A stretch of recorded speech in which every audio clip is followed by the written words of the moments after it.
Hey everyone, and welcome back for another deep dive with us. Today, we're going to be tackling a topic that I think a lot of you might be interested in: Yeah. adult autism and meltdowns. Mm. And whether you're here just out of personal curiosity, or maybe you're prepping for a meeting at work, or you have a personal connection to this topic, Right.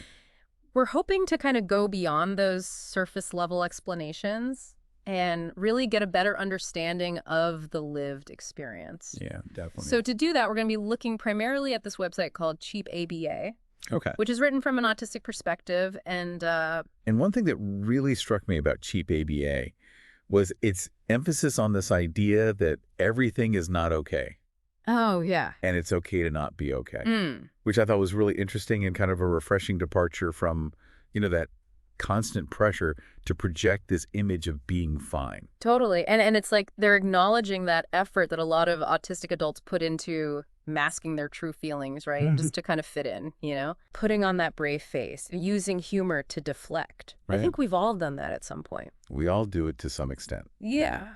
But for autistic individuals, it can be a daily reality. Yeah. And it's so interesting Yeah. because masking is like this coping mechanism. Right. It's a way to navigate a world that expects you to be a certain way. To conform. Yeah, and to conform. And it involves suppressing or camouflaging your autistic traits. Right. And this can be so mentally and emotionally exhausting.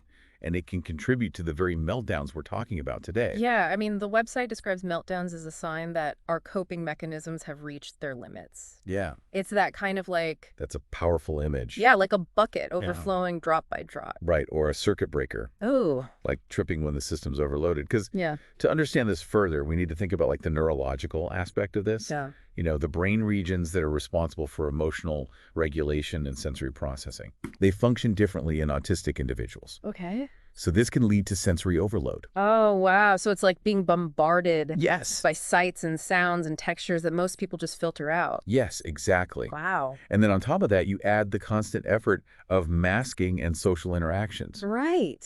And it's no wonder that those coping mechanisms eventually fail. Yeah. And that can lead to a meltdown. So like stimming, for example, Yeah. like those repetitive movements or sounds that some autistic individuals use to self-regulate. Exactly. You're saying that even those can only do so much. Well, stimming is one way that autistic individuals try to manage that sensory input Right. and reduce anxiety. Right. But when that sensory overload becomes too much, even those mechanisms can fail Wow. and lead to a meltdown. So the website talks about not just sensory overload, but emotional overload as well. Yes. They mention that autistic individuals might struggle with understanding and expressing emotions in conventionally expected ways. Right. And it's important to remember that, autism is a spectrum Of course. and experiences can vary widely. Yeah. But for some people, social cues and emotional nuances can be really challenging to decipher. Okay. And this can lead to misunderstandings and social anxiety and difficulty regulating emotions, Right. all of which adds to the emotional load. Right. And this brings us back to that idea from Cheap ABA about it being okay to not be okay. Right, because when you're constantly battling that sensory and emotional overload, Right. it's exhausting to pretend like everything is fine. Totally. It's not just exhausting, it's Yeah. unsustainable. And that's where the meltdowns come in. Exactly. They're not a choice. No. Not a Uh, tantrum. They're a neurological response. The overwhelming stress. Exactly. The website has a quote that really stuck with me. It says, "But instead of receiving empathy and compassion, we're often met with frustration, annoyance, or even ridicule." Hmm. And it's kind of heartbreaking because it shows just how deeply misunderstood meltdowns are. It really does. It speaks volumes about the lack of awareness surrounding autism and neurodiversity. Yeah. Because instead of recognizing meltdowns as a sign of distress, Right. they're misinterpreting them as bad behavior, which can lead to judgment or even punishment. Which is just adding Yes, to the problem. exactly. And it's harmful because imagine being in a state of extreme distress and then you get blamed or punished for it. Right. It's a recipe for further trauma and isolation. Makes me think about those times when I felt overwhelmed, maybe not to the extent of a meltdown, but those moments when you just want to scream or shut down completely, Right. and it makes you realize just how crucial empathy is Yeah, in these situations. absolutely. And that's where that idea of creating safe spaces comes in. Okay. It's about fostering environments where autistic individuals feel accepted and understood, Right. and where they can express their needs and emotions without fear of judgment. Without feeling like they have to mask. Yeah, and it's about recognizing that meltdowns aren't failures, but they're signals that something needs to change. Right. That's a powerful way to reframe it. Yeah. Seeing it as a call to action. Yes. What kind of changes can we make, both individually and as a society, Right. to create those safe spaces and foster genuine understanding? Yeah, I'm really curious to explore those strategies in more detail. Me too. Yeah. So let's dive into that. So, okay, let's unpack some of these strategies for creating supportive environments. Okay. The website mentions safe spaces, but it feels like it goes beyond just a physical location. Yeah, it's not just about a room or a place. It's more about creating this atmosphere of acceptance and understanding Right. where autistic individuals can feel safe being themselves. You But know, where they don't feel that pressure to mask or conform to neurotypical expectations. exactly. Yeah, and that involves, active listening and validating their experiences and Like that. respecting their boundaries and needs. Absolutely. And you mentioned sensory accommodations earlier, and the website really emphasizes minimizing sensory overload. What does that look like in practice?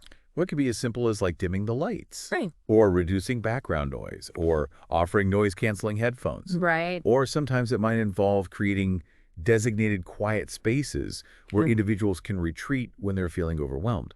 Okay, so like a sensory break room. Exactly. Okay. And it's important to remember that what might be a minor annoyance for one person can be incredibly distressing for someone with sensory sensitivities. Right.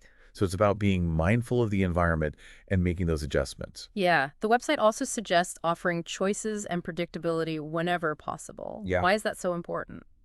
Well, for a lot of autistic individuals, routine and predictability can be really grounding and anxiety reducing. Yeah. Unexpected changes or transitions can be very stressful. Right. So by offering choices and like preparing individuals for those upcoming events, we can help them feel more in control and reduce the likelihood of a meltdown. So it's about empowering them Yeah. to navigate their environment with a sense of agency. Exactly. And it's not just about preventing meltdowns, but also supporting individuals during a meltdown. Right.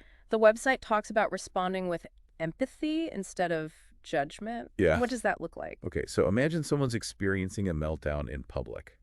Okay. Instead of, staring or whispering or making judgments, you approach the situation with calmness and understanding. Right. You might offer a helping hand if appropriate, but respect their space if they need it.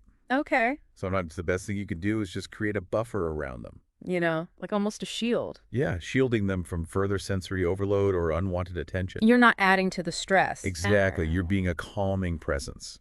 The website also mentions avoiding restraints or coercive measures. Yes. Why is that so crucial? Using restraints or coercion during a meltdown can be incredibly traumatizing. And remember, meltdowns are a neurological response, Right. not a behavioral choice. Like a seizure. Right. It's not only ineffective, but it's harmful. It's shifting from a control to a support approach. Exactly. Instead of trying to force someone to snap out of it. Right. You're trying to create that safe and supportive space to de-escalate. Yeah, and that all ties back to that idea of creating a more inclusive and understanding world. Right, recognizing that neurodiversity is a natural part of human variation. Absolutely. Celebrating different ways of thinking, being, and experiencing the world, Yeah, and creating communities where everyone feels valued, respected, and supported. exactly. It feels like we've really covered a lot of ground today.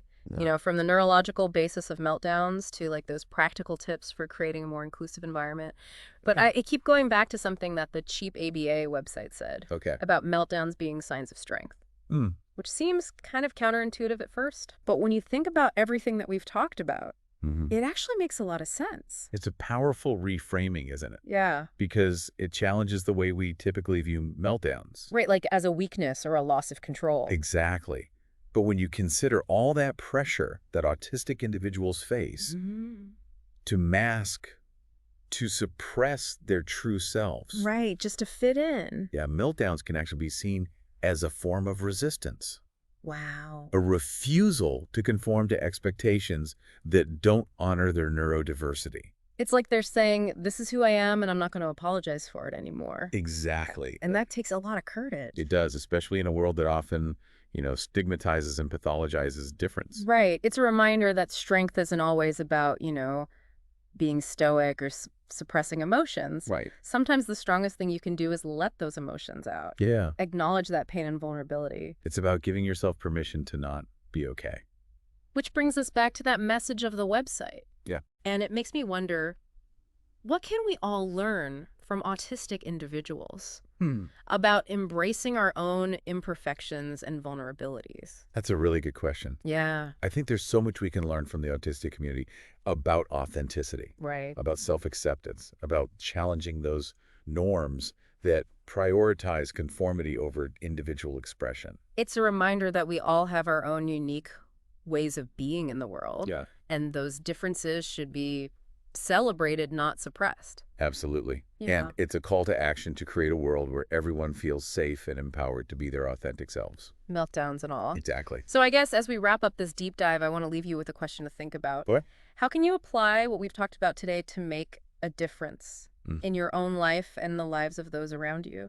Maybe it's starting a conversation about neurodiversity. Right. Advocating for accommodations, or just responding with empathy. Yeah. The next time you encounter someone who is struggling. Those are all great ideas. And remember, even small acts of kindness and understanding can have a profound impact. So let's challenge misconceptions. Yeah. Embrace differences. And create a world that celebrates neurodiversity. In all its forms. Thank you for joining us on this deep dive. Until next time, keep diving.